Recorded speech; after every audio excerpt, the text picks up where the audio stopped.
Les vraies voix Sud Radio. Et bonsoir Félix Mathieu. Bonsoir Félix. Et les trois mots sont plainte, 13 et momie. La plainte de Noël Le Graët pour diffamation après sa démission hier. L'ancien président de la FFF accuse la ministre des Sports d'avoir menti sur les accusations de harcèlement sexuel contre lui.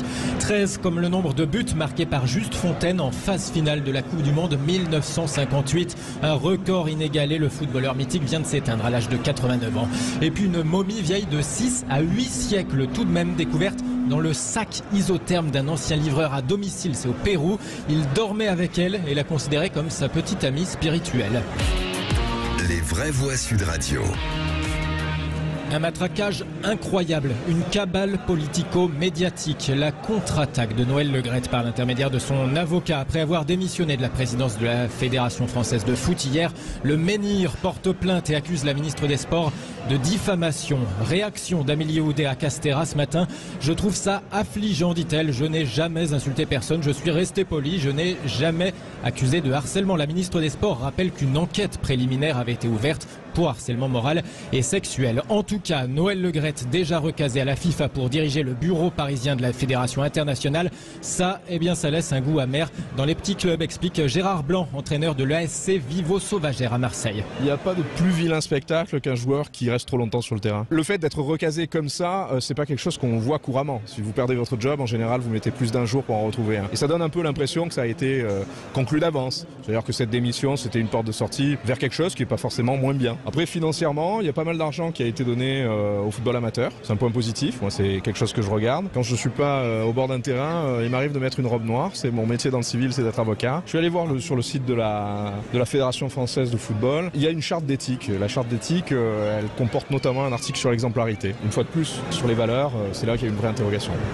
L'entraîneur de l'ASC Vivo Sauvagère, Gérard Blanc, au micro Sud Radio de Lionel Maillet à Marseille. C'est une charge, oui, c'est une charge. Là, oui. Je continue à dire que je ne regrette évidemment pas le départ de Noël Le Graët, mais j'estime qu'il a fait en grande partie l'objet d'un lynchage facilité par la ministre. Alors je suis très déçu après par la petite minute d'inquiétude qu'il a eue avant de trouver un nouveau travail. Ça a dû durer une éternité, non? Voilà. C'était les prolongations interminables. Olivier d'Artigol. La question qui se pose, c'est par-delà le parachute doré un peu pour Noël Le Graët, c'est savoir si il va y avoir un vrai changement à la Fédération française de football. Moi, j'aurais été plutôt favorable à des élections que le foot français, oui. Si le COMEX reste, non. Non, pour l'instant, le calendrier, c'est le COMEX qui reste, une assemblée générale en juin, mais les élections de mémoire en 2024. Il faudrait véritablement une mise à plat, que le foot français irrigué dans les territoires reprenne la main et qu'on reparte à zéro sur de bonnes bases. Max Brisson. Oui, je ne savais pas que c'était la Fédération française de foot et de parachutisme. Elle est quand même... moi, quand dans des affaires comme ça... Pas mal. Dans des affaires comme ça, moi je pense à tous les... aux footballeurs amateurs, à tous les éducateurs dans les écoles de foot, qui eux font du boulot remarquable pour 3 francs 6 sous, voire pour la beauté du maillot. Et c'est à eux que je pense, parce que c'est un bien triste exemple. Et malheureusement, il n'y a pas que la Fédération française de foot, qu'on a quelques exemples un petit peu de déconnexion complète entre les dirigeants du sport collectif et la réalité de tous ces éducateurs qui travaillent de manière très bénévole dans tous les clubs, que ce soit en rugby, en handball ou en football. Ça veut dire que là, il faudrait remettre tout à plat et redémarrer à zéro.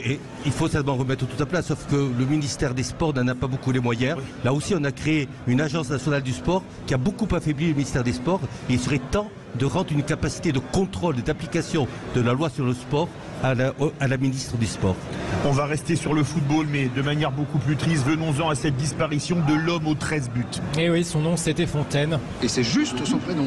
Il s'appelait Juste Fontaine et il a juste marqué 13 buts en une seule phase finale de Coupe du Monde. Il disparaît à 89 ans et restera jamais associé à ce record mythique et quasiment imbattable. Fontaine, très joli.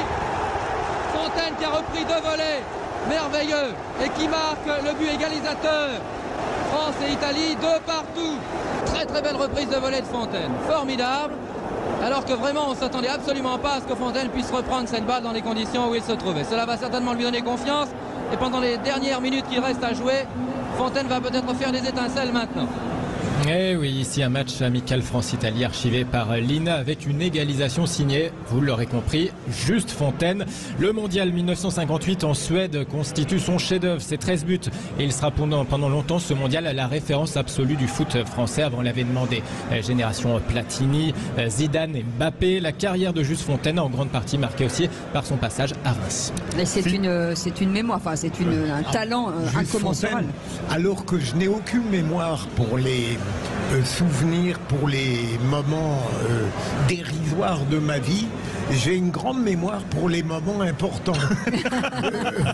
58, de celle des autres. Les 13 buts de Juste Fontaine, c'est quelque chose qui est demeuré mythique et qui probablement, peut-être, si Kylian Mbappé un jour ne décide pas de battre ce record, demeurera unique. Mais il ne faut pas oublier, ça n'est pas faire offense à la mémoire de ce footballeur extraordinaire que dire qu'à côté de lui, il avait une équipe éblouissante et notamment probablement, moi je trouve qu'on sous-estime beaucoup Kopa par rapport aux autres génies du football. Il avait une équipe éblouissante. Et deux excellents ailiers, Roger Piantoni à droite et Jean-Vincent à gauche, qui étaient de très bons joueurs aussi. Et Juste Fontaine parlait toujours de ses coéquipiers. C'était un conteur extraordinaire et il savait parler du collectif dans des mots, avec des formules et des souvenirs qui parfois nous manquent aujourd'hui quand il est question du sport professionnel où il y a parfois des crises d'ego, pour pas dire d'hubris.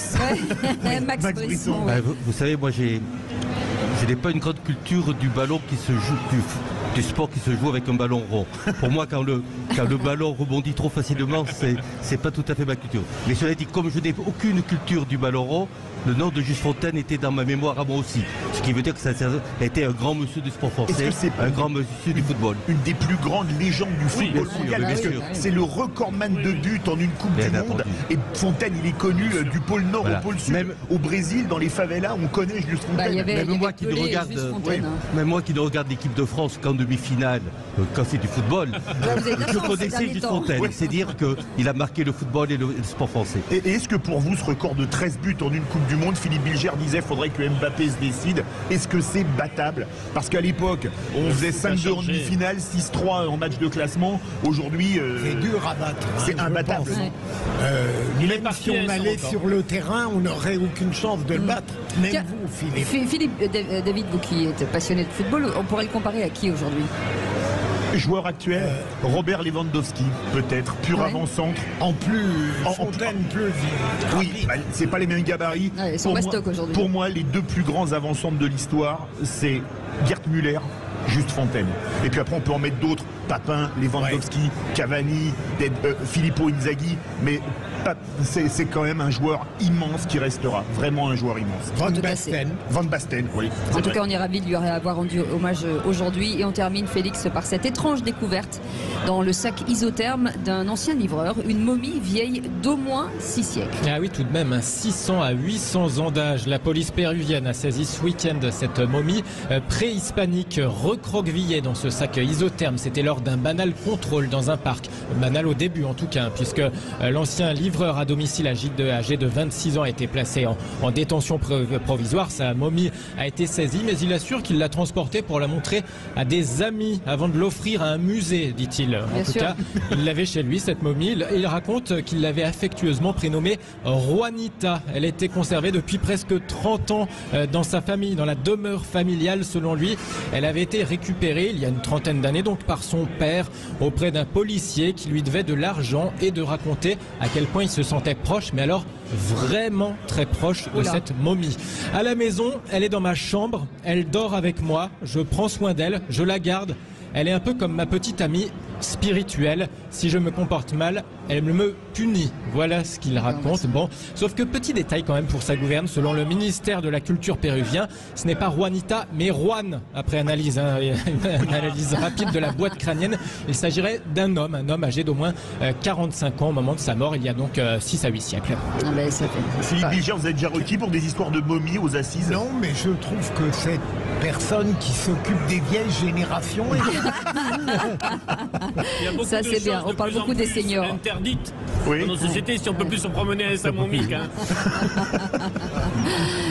Je n'ai pas prévu de proposition de loi pour avoir la possibilité de conserver des momies chez soi, mais je vais y réfléchir.